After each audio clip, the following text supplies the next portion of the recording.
औज़ुबिल्लाहिमिनश्शैतानिर्रजीम बिस्मिल्लाहिर्रहमानिर्रहीम।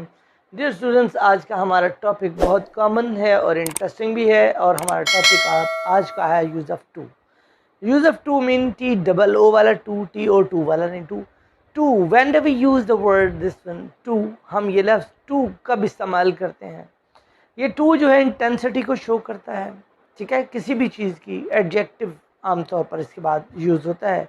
और ये निगेशन को शो करता है किसी सेंटेंस में किसी चीज़ के ना होने को, ठीक है, मतलब नेगेटिव सेंस को शो करेगा। लेकिन मज़े की बात यह है कि इन सेंटेंसेस के अंदर बात तो ना में होती है लेकिन नॉट का यूज़ नहीं होता। कमाल की बात ये है। मैं अब आपको ये बताऊंगा कि ये यहाँ पर मैंने आपको बता दिया कि नेगेटिव के लिए होता है। एक सेंटेंस हम लेंगे जिसको आगे हम चलकर फिर पूरी डिटेल के साथ जब समझेंगे तो फिर आपको पता चलेगा कि मेरे कहने का मकसद और मतलब क्या है।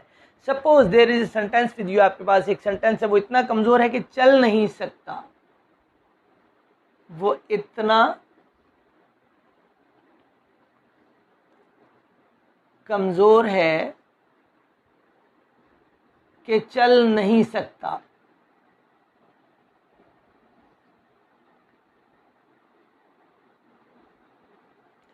अब ये देखिएगा, सेंटेंस के अंदर नहीं का वर्ड आया है, चल नहीं सकता, लेकिन इसमें हम नॉट यूज़ नहीं करेंगे और ये नेगेटिव सेंस में ट्रांसलेट हो जाएगा। तो अब होता यूँ है डियर स्टूडेंट्स कि इसके अंदर जब हम ट्रांसलेट करें, वो इतना कमज़ोर है, ही इज़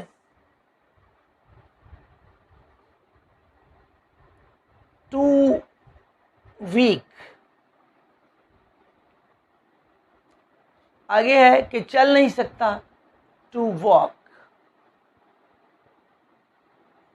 अब यहाँ पर सेंटेंस के अंदर इसकी ट्रांसलेशन में कहीं नॉट नहीं आया। अब इंटेंसिटी क्या है, ये लफ्ज़ जो आपका है वीक होना या स्ट्रांग होना या इस तरह, ये एडजेक्टिव है।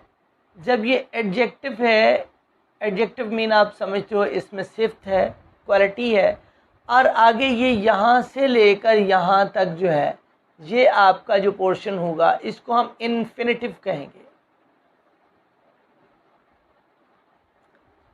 इन्फिनिटिव क्या होता है? इन्फिनिटिव होता है मस्दर, उर्दू में इसको हम कहते हैं मस्दर। और मस्दर क्या होता है, ये उर्दू की ग्रामर में एक अलग टॉपिक है, लेकिन इंग्लिश में मस्दर क्या है, ये जो बात आपने समझनी है वो ये है कि जब किसी वर्ब से पहले, किसी वर्ब यानी फेल से पहले आप टू लगा देते हो और टू के बाद हमेशा फर्स्ट फॉर्म लगती है, तो ये जो टू के बाद फर्स्ट फॉर्म का लगना है इसको इन्फिनिटिव कहते हैं, यानी मस्दर होना कहते हैं इसको, ठीक है। मेन चीज़ आपने इसकी फॉर्मेशन जो है, आपका जो सेंटेंस है उसकी ट्रांसलेशन के फॉर्मेट को आपने समझना है। वो क्या है कि देखिए, ही इज़ टू वीक, यानी टू का मतलब है बहुत ज़्यादा, वीक कमज़ोर, ये एडजेक्टिव है, यानी वो बहुत ज़्यादा कमज़ोर है चलने के लिए। यानी चलने के लिए जितनी ताकत दरकार है किसी बंदे को, किसी शख्स को, वो कमज़ोरी इतनी ज़्यादा है कि वो चल नहीं सकता। अब ये क्लियर हो रहा है, जब टू वीक आप लगाएंगे तो उसके बाद आप वर्ब से पहले टू सिंगल वाला लगा देंगे, टी ओ वाला टू, टी डबल ओ दोबारा नहीं लगाएंगे। एक बार टू लग गया टी डबल ओ तो यहाँ पर टी ओ टू लगेगा और वर्ब की पहली फॉर्म आएगी।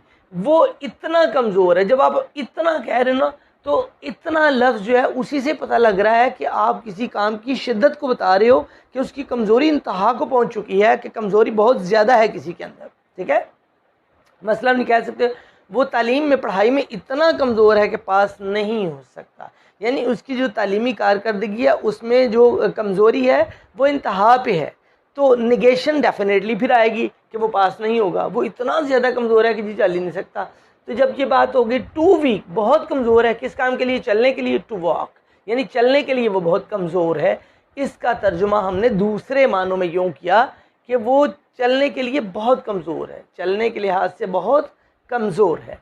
तो अब आपने इसकी ट्रांसलेशन जब करनी है तो ये आपने फॉर्मेट ज़हन में रखना है कि सब्जेक्ट के बाद आपने हेल्पिंग वर्ब लगाकर आगे टू लगाकर आपने एडजेक्टिव लिख देना है। एडजेक्टिव क्या है? कमज़ोरी, कमज़ोर होना एडजेक्टिव है। तो आपने लिख दिया ही इज़ टू वीक, वो इतना कमज़ोर है, टू वॉक, के चल नहीं सकता, नॉट नहीं इसमें लगा। अब एक और सेंटेंस लेते हैं हम कि वो इतना मसरूफ़ है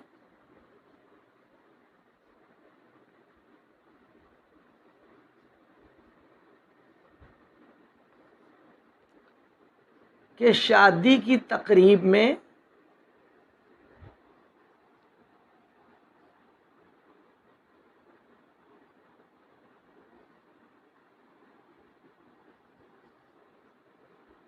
नहीं आ सकता।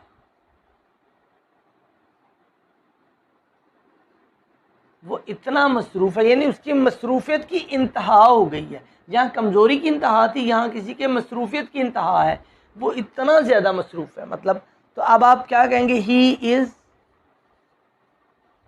Too busy.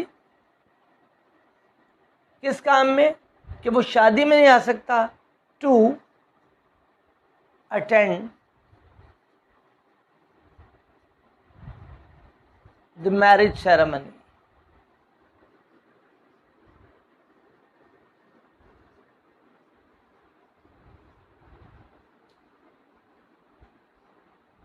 वो इतना मसरूफ़ है ज़्यादा कि वो शादी की तकरीब में नहीं आ सकता। He is too busy to attend the marriage ceremony.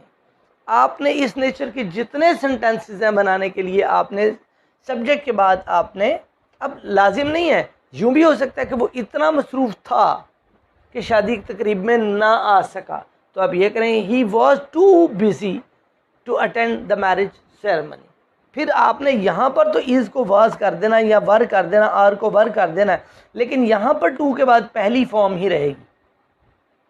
यहाँ पर आप वर्ब की पहली फॉर्म रखेंगे, क्योंकि वो इन्फिनेटिव होता ही वर्ब की पहली फॉर्म है, टू के बाद वर्ब की पहली फॉर्म। ये आपने जहन में रखना है कि आपका टेंस चेंज हो सकता है। वो इतना कमज़ोर था कि चल नहीं सकता था, तो तब भी उसी सूरत में भी आपने यही करना है कि यहाँ पर भी आपने वर्ड लगा देना और बाकी आगे सेंटेंस वही आपका रहेगा as per according to the rule.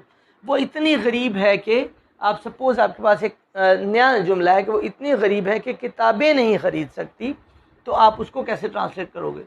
वो इतनी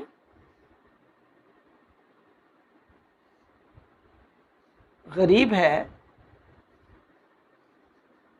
कि किताबें नहीं ख़रीद सकती, यानी पढ़ना चाहती है लेकिन गुर्बत की इंतहा है कि किताबें नहीं ख़रीद सकती।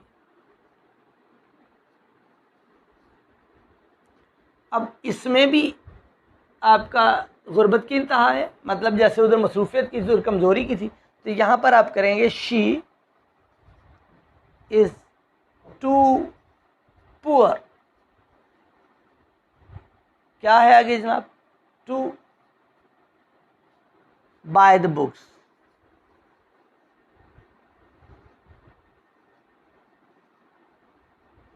She is too poor to buy the books.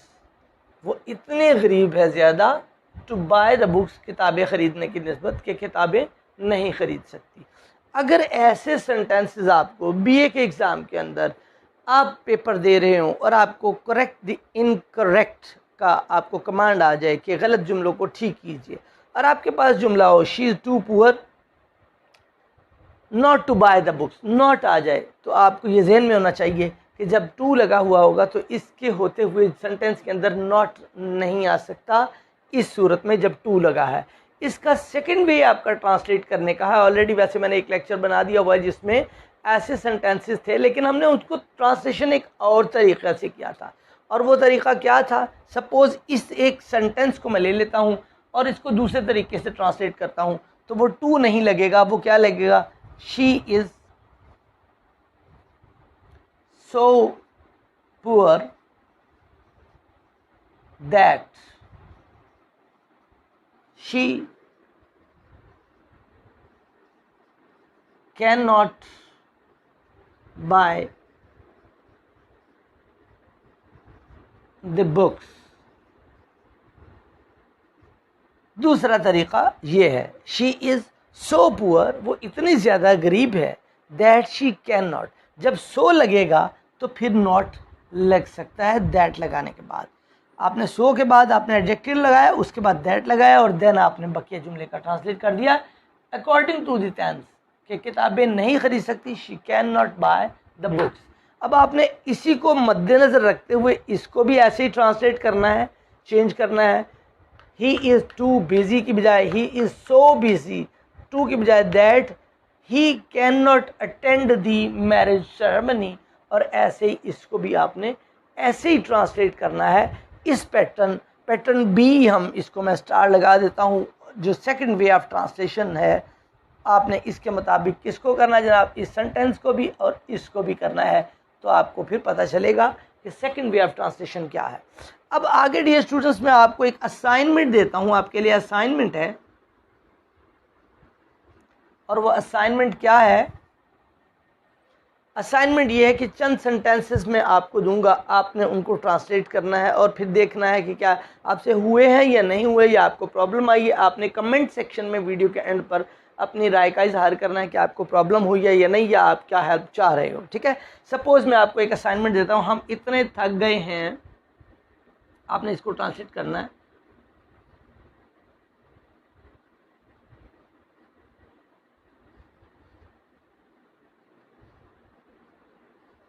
कि एक कदम नहीं चल सकते, ये आपने करना है। और सेकंड है आपके पास सपोज सेंटेंस कि मरीज इतना कमजोर है कि हरकत नहीं कर सकता, यानी उसकी कमजोरी की इंतहा हो गई है कि उसे हरकत नहीं, मूवमेंट नहीं हो रही, हरकत नहीं कर सकता। और थर्ड और लास्ट आपका सेंटेंस है कि वो इतना मजबूत है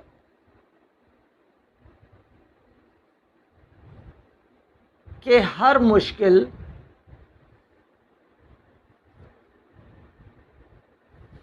का सामना कर सकता है।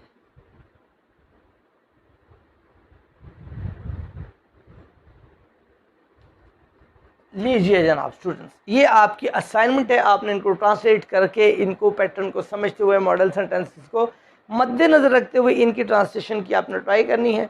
आपको कैसा लगा कमेंट सेक्शन में आप अपनी राय का इजहार करें। मुझे उम्मीद है आज का आपको ये हमारा लेक्चर अच्छा लगा होगा। अगर अच्छा लगा तो आप हमारे लेक्चर को लाइक कीजिए, शेयर और सब्सक्राइब कर दीजिए, और इसके साथ ही लगे बेल आइकन को भी प्रेस कर दें ताकि आने वाले तमाम इन्फॉर्मेटिव और इंटरेस्टिंग नए लेक्चर्स आप तक पहुंचते रहें। मिलते हैं इंशाल्लाह अगली वीडियो में, तब तक के लिए अल्लाह हाफिज़।